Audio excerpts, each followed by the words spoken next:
The other way to think about permaculture is as a way to change the world, because of course a lot of people are motivated around permaculture as a positive, we can change the world in a positive way, rather than just endlessly trying to stop the world we don't want. Permaculture has always been about how do we create the world we do want. Well, when you start to think about those issues, most people think about how we change public policies, how you get the leverages of power pulled in a different way, so all the big structures in society get changed. That's an old way of changing the world. The sort of new way that's now sort of well proven, but still a lot of the politicos, the people who think about how do we change the world, haven't caught on that actually by changing yourself and what you do yourself, that is actually not just a little stepping stone to contributing to a larger change, it's actually arguably the most powerful thing you can do. And some of the reasons why are, firstly, if you've got a strategy or anything in permaculture, from owner building to community supported agriculture, right back to just growing your own food in your backyard, when you do something for yourself that you benefit from, that reflects the ethics and design principles of permaculture, you're doing something for yourself and you're also reducing your adverse impact on the world. But by doing something that you benefit from, that is potentially attractive to other people to say, oh, I'll do that too. Whereas the hard-bitten person who's doing something just to atone for our sins in the world is not very attractive to many other people. You know, a small proportion are motivated by such things, but most people want to get something out of it, and especially get something directly. So the permaculture strategies benefit the early adopters, and on top of that, they're simple, low-key things that other people can copy. And they often don't need permission of the authorities, of the banks to provide funding to do it. And that's really important, because a lot of these changes, if they were done at even by a proportion of the population, represent a real threat to a lot of the power structures in society.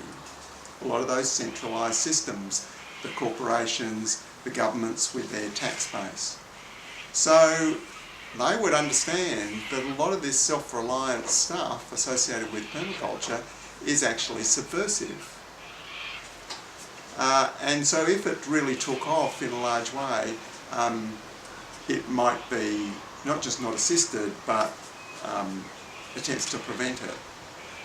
If that's like some advanced technology or very large-scale project, it's very easy for power elites to say, no, can't do that. And we can see the struggles over renewable energy versus fossil fuels. But if it's something that you can do at home, it's very, very hard to stop it. So on top of that, that copying allows a rapid evolution where you improve the thing, because you do one example and then you copy it and do another, and you get this incremental improvement.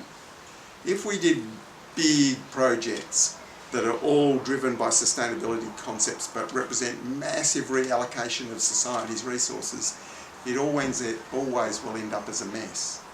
Because somehow the complexity of those things, you might have the ideas, but when you actually go to do it, it's never quite right. So the small-scale replication, rather than big, giant projects, is a good learning process. And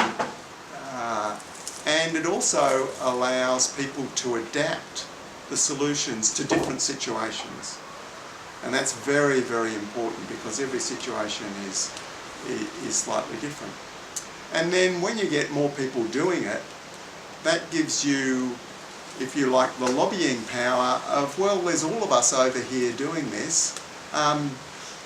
We've got a bit of a power base through autonomy, not a power base through shouting louder to get the authorities to change policies, because that's really a powerless way to go about things.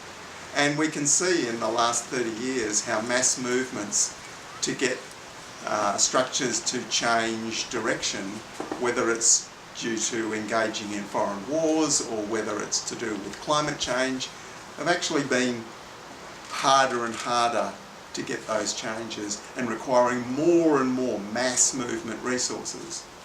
Whereas when we just do something that supports ourselves and provides an example to others, it's actually also the leverage towards a larger positive change.